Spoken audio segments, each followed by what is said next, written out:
I'll be perfectly honest, I don't think I learnt much about Clegg or Farage during this debate. Clegg was his usual self, really reserved, but had details on point. Farage was overly dramatic, making jokes and trying to draw on emotions from the public.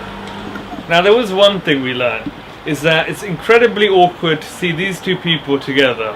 I felt like Nick Clegg wanted to be the underdog, but he couldn't, because there's a new underdog. Even though he's been Deputy Prime Minister for 3 years, he still seems a bit frazzled around people who may not be as good as him.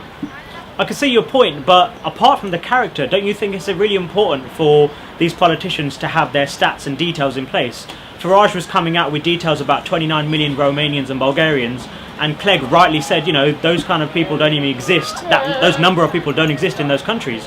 So, you know, how can we talk about characters and overlook these details that these politicians were talking about? But the thing with a televised debate like this is that viewers only remember emotions.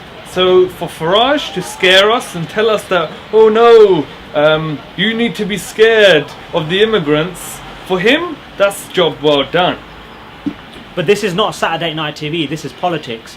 So, you know, let's say Farage wins, or, you know, he's come off really well compared to Clegg. If Farage was in power, how would, you know, what changes in this country? A lot will change. So although Farage draws on these emotions, I think everyone overlooked the fact that Nick Clegg had these details on point and he answered them perfectly. Yeah, it's very interesting, and I feel like we need to keep this interest going.